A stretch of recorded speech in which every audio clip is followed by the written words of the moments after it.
बागेश्वर बाबा को तो आप लोग जानते ही होंगे। बागेश्वर बाबा ने ऐसा क्या बोल दिया जिससे मीडिया उनके पीछे पड़ गई। आइए वीडियो को देखते हैं। की बात आती है और बुजदिल बनकर घर पर बैठ जाते हैं तो वो कायर हैं।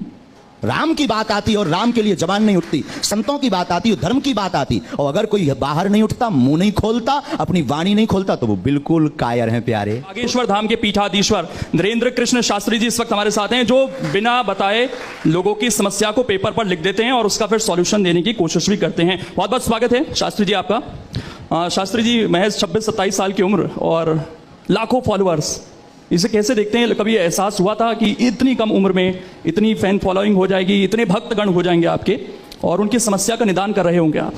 जय श्याराम, जय बागेश्वर धाम की। इन सब पर कृपा, ईश्वरीय कृपा होती है। हम आप कोई नहीं होते हैं जो चुन सकें कि हमें कौन सा कार्य करना है। ईश्वर पहले से चुनता है कि किससे क्या कार्य करवाना है। ये बालाजी की कृपा और साथ में हमारे दादा गुरु का आशीर्वाद। तो बालाजी की कृपा से एक ब्राह्मण परिवार में दास का जन्म हुआ, तो वहाँ से यह परंपरा पर दरबार की, कथा की आदि की प्रारंभ हुई। फिर दादा गुरु ने हाथ पकड़ करके बालाजी के चरणों में लगा दिया, तो निरंतर मानव सेवा में लगे हुए हैं। तो हमें लग रहा कि ये किसी व्यक्ति की सोच से ये कार्य निश्चित नहीं होता, ईश्वर स्वयं निश्चित इसको करके भेजता है कि किससे क्या करवाना है। अभी बहुत सारी चीजें मन में चल रही होगी, इतने सारे लोग सामने बैठे हैं आपके। कभी नहीं, अब आदत हो गई। अच्छा, इससे ज्यादा की आदत हो गई है वैसे। ज्यादा की आदत हो गई तो कम है। लेकिन लगा 2 साल में एक बहुत बड़ा बदलाव आ गया। आप कहते हैं कि एक अभाव का जीवन था, प्रभाव का जीवन है। कैसे देखते हैं इसको? और कोरोना के टाइम से सोशल मीडिया आते ही एकदम आप बहुत तेजी से वायरल हुए हैं।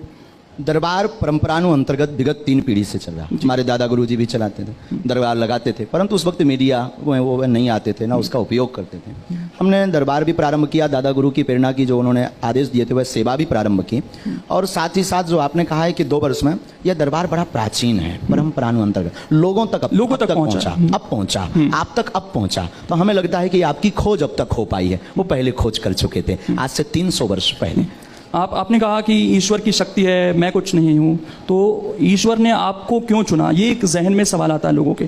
कुछ रहा होगा, आपके दादा गुरु का आप जिक्र करते हैं, आपका परिवार भी बहुत लंबा है, आप बताते हैं कि आप टोटल 10 भाई हैं, चाचा के मिला। हाँ, चाचा के मिला, कजिन सभी मिला। तो आपको क्यों चुना?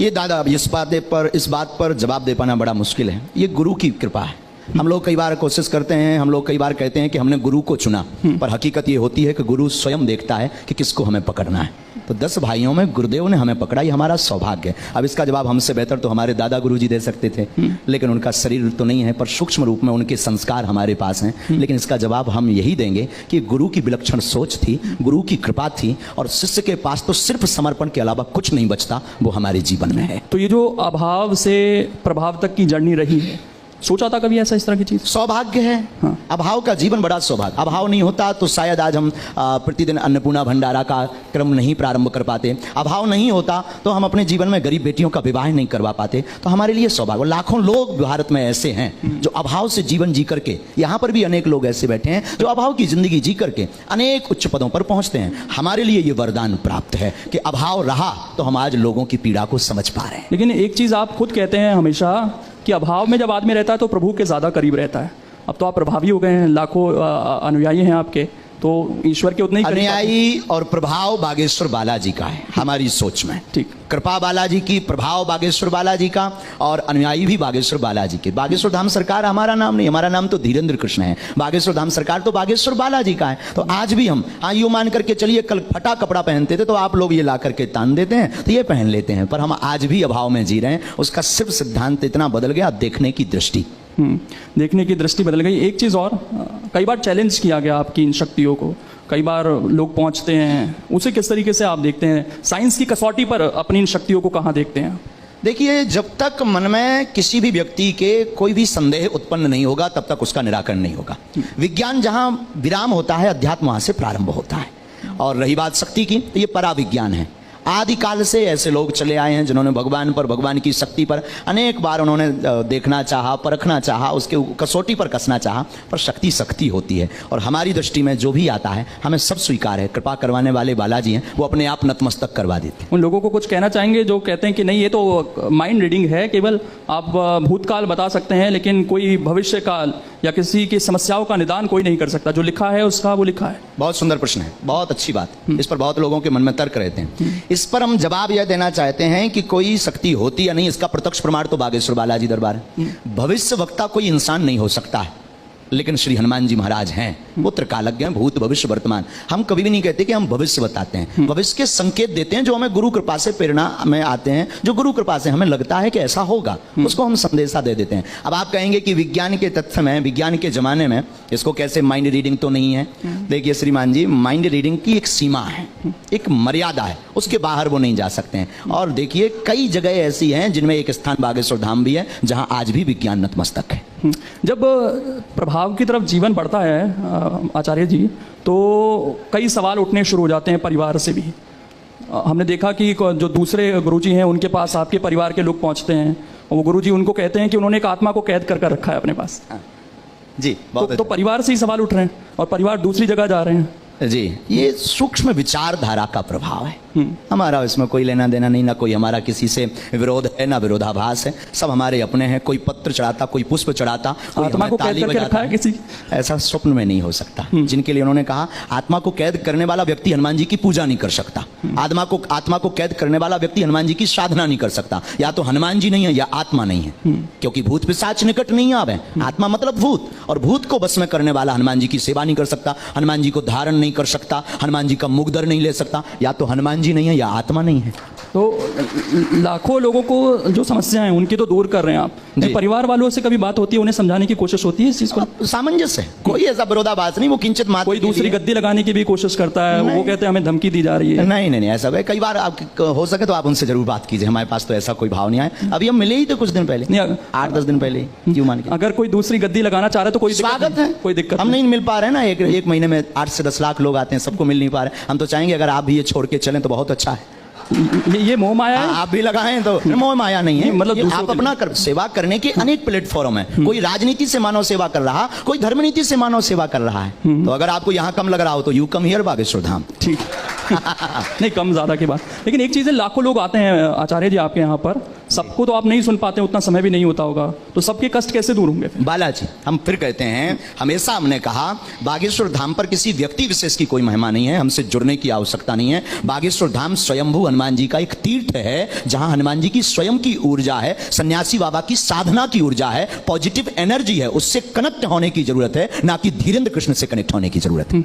एक चीज और है, अंधविश्वास का जिक्र बार बार होता है, ये विश्वास और अंधविश्वास की लाइन को आप कैसे खींचते हैं? कभी इसको विराम नहीं किया जा सकता, ये अनवरत चलता रहेगा। अगर अंधविश्वास नहीं होगा तो विश्वास शून्य हो जाएगा, और विश्वास नहीं होगा तो अंधविश्वास शून्य हो जाएगा। विज्ञान नहीं होगा तो पराविज्ञान की चर्चा शून्य हो जाएगी, और केवल पराविज्ञान नहीं होगा तो विज्ञान की चर्चा शून्य हो जाएगी। केवल उजाला हो तो अंधकार की महिमा मिट जाए, उजाले की महिमा मिट जाएगी, और केवल अंधकार हो तो अंधकार की महिमा मिट जाएगी। दोनों का होना जरूरी। रामायण में राम थे तो रावण जरूरी, रावण के बिना रामचरितमानस में राम जी की महिमा नहीं हुई है।